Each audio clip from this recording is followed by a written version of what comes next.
ખાલી એકવાર અહીંયા તમે જોશો એટલે તમને કંઈક અનેરો આનંદ મળશે. ઘૂઘવાટા મારતો અફાટ દરિયો. અને આપણો વિચાર છે જે તમને સામે દેખાય ને એ ઝરૂખામાં જવાનો. અને તમે જોઈ શકો છો આના માળ પણ ઘણા છે. જુઓ, હું તમને ઉપરથી બતાવું. ફાઇનલી આપણે આવી ગયા છીએ આ છાંચ મહેલના સૌથી ઉપલા ભાગમાં, ટોપ વ્યૂ ઉપર. જુઓ મિત્રો, 2 જ મિનિટ મિત્રો, થોડોક ડર લાગે છે એકલો છું એટલે. અહીંયાથી હવે તમને બતાવું છું, અહીંયાથી કંઈક વ્યૂ આવો છે. રામ રામ મિત્રો, અત્યારે આપણે પહોંચી ગયા છીએ દરિયાકાંઠે આવેલા છાંચ બંગલોએ.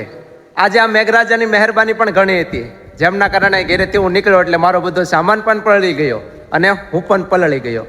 પરંતુ અહીંયા આવતા અને જે મને નજારો જોયો એટલે એમ થયું કે ના હું ભલે પલળ્યો, મારો સામાન ભલે પલળી ગયો, પરંતુ આ ધક્કો મારો કામે ગયો. જુઓ એકવાર આ નજારો. આ છે મિત્રો છાંચ બંગલો. આ તમને કદાચ વિડીયોમાં ખૂબ જ નાનો દેખાતો હશે, પરંતુ તમે અહીંયા રૂબરૂ આવીને જોશો આ છાંચ બંગલો ખૂબ જ મોટો છે. આ મહેલનો ઇતિહાસ પણ ખૂબ જ ભવ્ય છે. સંવંત 2001 વૈશાખ સુદ 30 અક્ષય તૃતીયા એટલે કે 14 મે 1945 રોજ ભાવનગર સંસ્થાનના નેક નામદાર મહારાજા સાહેબ કર્નલ સર કૃષ્ણકુમારસિંહજીના શુભ હસ્તે આ મહેલનું ખાતમુહૂર્ત કરવામાં આવ્યું હતું. તમે જેવા આ છાંચ બંગલાની અંદર પધારો એટલે સૌથી પહેલા તમારું મન મોહી લે છે આ પથ્થરોની કોતરણીથી જે કરવામાં આવેલા છે આ 3 દરવાજા. આ 3 દરવાજા આજે પણ આટલા વર્ષો પછી આવી જ રીતે અડીખમ ઊભા છે. કદાચ તેમને ઉપરની છત્ર જર્જરિત થઈ હશે, પરંતુ આ દરવાજા આજે પણ આમનામ અડીખમ ઊભા છે. અને ચાલો હવે તમને લઈ જાઉં આગલા લોકેશન તરફ. જુઓ, આ છે અહીંયાનું એક અંદર આવીએ એટલે હોલ આવે છે, અને એક બીજો હોલ અહીંયા આવે છે. ખાસિયત શું છે ખબર છે?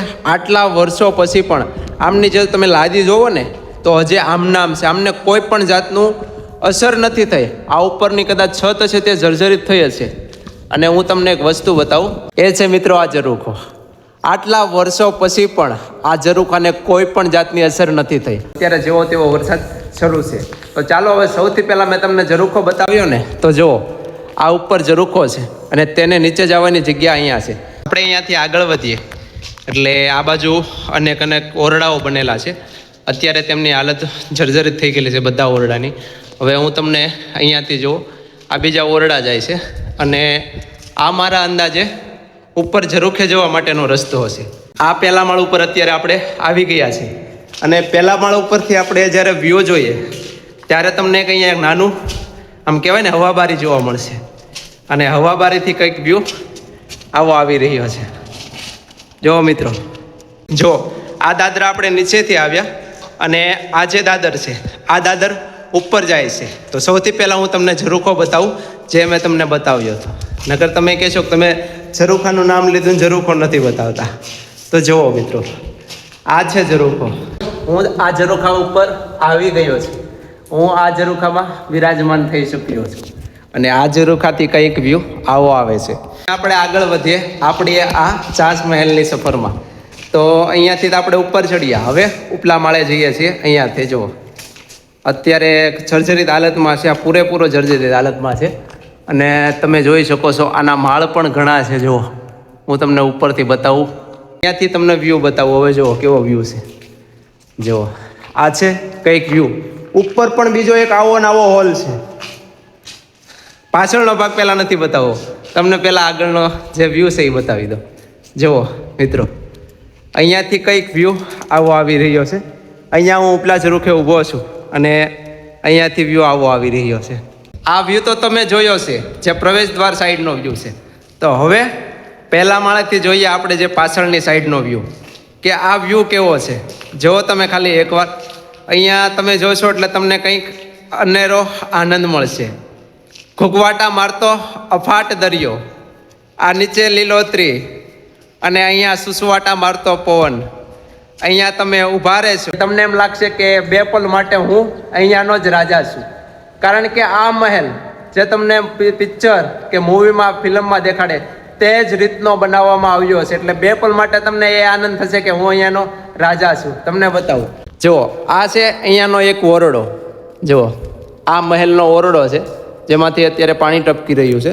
પરંતુ આ જોશો તો કોઈને યાદ આવે કે જ્યારે મૂવીમાં તમે જોતા હોય, રાજા રજવાડાવાળા મૂવીમાં જોતા હોય ને, તો અહીંયા ઠંડીના કારણે આગ અહીંયા નાખે છે, લાકડાથી અહીંયા આગ કરે, કારણ કે ત્યારે ગેસની સુવિધા નહોતી અને એમનો ધુવાડો આ જે ચીમની છે ક્યાં ગઈ, અહીંયા જો આ ચીમની દ્વારા ઉપર નીકળી જાય. મિત્રો આપણે અત્યારે બીજા માળે ઊભા છીએ અને હવે જઈએ આપણે ત્રીજા માળે.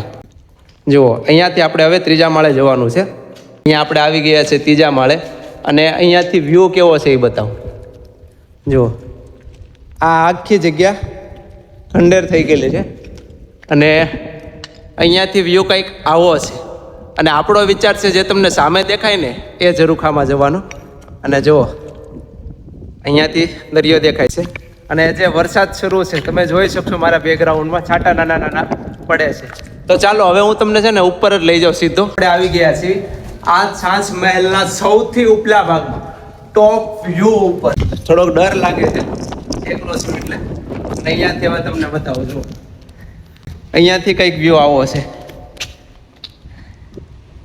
હવે તમને આખો દરિયો બતાવી દઉં. અહીંયાથી આ દરિયો દેખાઈ જાય છે. ચાલો હવે તમને બીજી બાજુના ઝરૂખામાં સડી 5 માળ ઉપર થાય છે આ જગ્યા. અહીંયાથી બીજો ઝરૂખો આવી ગયો. તો જુઓ તમે અહીંયાથી, અહીંયા આપણે જે નીચે ઊભા હતા ને તે જગ્યા આ છે અને અહીંયા આવવા માટેનો રસ્તો પણ જુઓ અહીંયા છે. અહીંયા તમને દેખાય છે, અહીંયા રસ્તો છે. આપણે અહીંયાથી આવ્યા છીએ અને સામે આ ગામ છે અને જવાનો રસ્તો છે. અને હવે હું તમને ત્રીજા ઝરૂખે જઈને બતાવું. જુઓ મિત્રો આ છે અહીંયાનો અને અહીંયાથી હવે તમને વ્યૂ બતાવી દો કેવો છે. જુઓ મિત્રો આ ઝરૂખેથી કંઈક વ્યૂ આવો આવી રહ્યો છે. આ જગ્યાનો મુખ્ય પ્રવેશ દ્વાર હવે તમને દેખાશે. જુઓ આ બંગલાનો આ મુખ્ય પ્રવેશ દ્વાર છે. અહીંયા તમે જોઈ શકો છો. અહીંયાથી અંદર જઈએ એટલે મેં જે તમને પહેલા વિડીયોમાં 3 દરવાજા દેખાડ્યા ને તે મુખ્ય દ્વાર નહોતો. મુખ્ય પ્રવેશ દ્વાર આ છે. હું તમને આ આખા મહેલનો ટૂર નહીં કરાવી શકું, એમના માટે હું તમારે બધાની માફી માંગુ છું. કારણ કે જો આખા મહેલનો ટૂર કરાવીશ તો અડધી કલાક નહીં, આખી કલાક પણ ઓછી પડશે, 1 કલાક પણ ઓછી પડશે. પરંતુ તમે અહીંયા આવી અને એકવાર આ જગ્યાની અવશ્ય મુલાકાત લેજો. અને તમે અહીંયા આવો છો ને એટલે મેં જેમ વિડીયોમાં કીધું ને, તમને 2 પલ માટે એમ લાગશે કે હું આ જગ્યાનો રાજા છું. 2 પલ માટેની ખુશી તમને ખૂબ જ આનંદ આપશે. આ જગ્યા આજે ખંડેર હાલતમાં છે છતાં પણ આ જગ્યા તમારું મન મોહી લેશે. અને હા મિત્રો, અંતમાં એટલું જ કહીશ કે જો તમને આ વિડીયો ગમ્યો હોય કે આ જગ્યા તમને ગમી હોય તો આ જગ્યાએ આવજો. તો મળીએ આગળના એક નવા વિડીયો સાથે. તો ત્યાં સુધી બધાને હર હર મહાદેવ.